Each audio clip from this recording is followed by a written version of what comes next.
India বৈঠক করবে তার প্রস্তুতি শুরু হয়ে গেছে। তার আগেই আজকে 50 জন সাংসদকে সাসপেন্ড করা হয়েছে। 24-এ লোকসভার ভোট, আর সেই লোকসভার ভোটে এবার দিল্লিতে আর কিছুক্ষণের মধ্যেই চতুর্থ বৈঠকে ইন্ডিয়া। তার আগে মমতা বন্দ্যোপাধ্যায়ের সঙ্গে দেখা করে গেলেন বেশ কয়েকজন বিরোধী দলের নেতা। কথা বলবো প্রতিনিধি আবিরের সঙ্গে। আবির, আজকে আবার 50 জন সাংসদ সাসপেন্ড, বিরোধী সাংসদ সাসপেন্ড, সিনিয়র সাংসদ সাসপেন্ড। আরও কি জোটবদ্ধ হতে পারবে?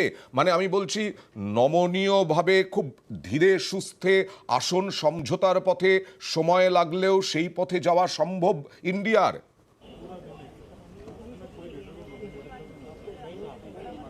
দেখো, দীর্ঘ 3.5 মাস পর মুম্বাইয়ের পর ফের দিল্লিতেই বৈঠকটি হচ্ছে, এবং বৈঠক এমন আবহের মধ্যে হচ্ছে যেখানে হচ্ছে সংসদের ঘটনা বিরোধীদেরকে একত্রিত হওয়ার একটা সুযোগ অবশ্যই করে দিয়েছে। তবে পরিস্থিতি যেদিকে এগোচ্ছে তাতে শুধুমাত্র খাতায় কলমে জোট বা একাধিকবার যে বৈঠক করে থেমে থাকার কোনো রাস্তা কোনো রাজনৈতিক দলই তারা তৈরি করতে পারছে না। যখন ইন্ডিয়া জোট যখন তৈরি করা হয়, প্রথম যখন পাটনা বৈঠক হয়, তখন যে প্রশ্নটা বারবার ধরে উঠতে শুরু করেছিল যে কংগ্রেসের ভূমিকা কি হবে।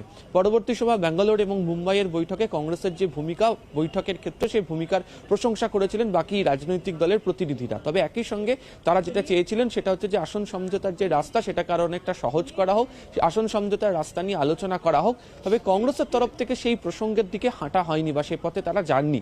তারা অপেক্ষা করছিলেন হচ্ছে যে 5 রাজ্যের বিধানসভা নির্বাচন এবং তার প্রেক্ষিতে যে ফল আসবে সেই ফলের প্রেক্ষিতে তারা দর কষাকষি জায়গাতে যাবেন।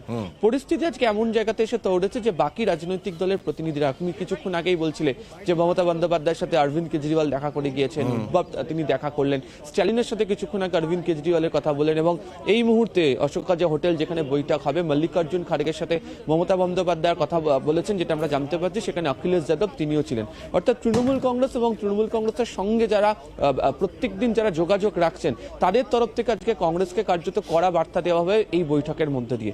দুটো জিনিস, এক, নীতিগত সিদ্ধান্ততে কংগ্রেস জানাক যে 70% আসনের ক্ষেত্রে তারা 1:1 লড়াইয়ে যাবে কিনা, অর্থাৎ যে যেখানে শক্তিশালী সেখানে তাকে প্রার্থীদের দেবে কিনা। দ্বিতীয়ত হচ্ছে যে জানুয়ারি মাসের দ্বিতীয় সপ্তাহ পর্যন্ত একটা তারিখ বেঁধে দেওয়ার চেষ্টা করা হবে আজকের বৈঠকের ক্ষেত্রে। তার মধ্যে সমস্ত রাজনৈতিক দল জানিয়ে দেবে তারা কোন আসনে লড়াই করতে চলেছে, প্রয়োজনে তারা সেই রাজ্যের সঙ্গে কোন জোটে থাকা সেই দলগুলোর সঙ্গে তারা সেখানে কতটা জোটবদ্ধভাবে বা আসন ছাড়াছাড়ি জায়গাতে যাবে কিনা। ফলে আজকে ইন্ডিয়ার বৈঠক অত্যন্ত গুরুত্বপূর্ণ। ফলে নমনীয় হওয়ার কোনো সুযোগ এই সংসদের আচরণ বিরোধী দলগুলোকে যেমন দিচ্ছে না, তেমনি জোটের বৈঠকের ক্ষেত্রে সেই নমনীয় হওয়ার সুযোগ তারা ছাড়ছাড়া করবে না। নিশ্চয়ই দেখা যাক। কিন্তু বিজেপি সরকার কি ভেবে ফেলেছে যে বিরোধীরা আসলে এই আসন সমঝোতাতেই আটকে যাবে, এই জোটটা কোনোভাবেই 24-এর আগে এগোতে পারবে না, আর সেই কারণেই এত কড়া পদক্ষেপ নিচ্ছেন লোকসভার স্পিকার, রাজ্যসভার স্পিকার, অর্থাৎ সাসপেন্ডের পর সাসপেন্ড, এবং বিরোধীদের পাত্তাই দিচ্ছেন না। যদি বলা যায় আজকে প্রধানমন্ত্রী যে বক্তব্য রেখেছেন, প্রধানমন্ত্রীর বক্তব্যে বিরোধীদেরকে যে কোনো পাত্তাই দিচ্ছেন না তা স্পষ্ট হয়ে যাচ্ছে।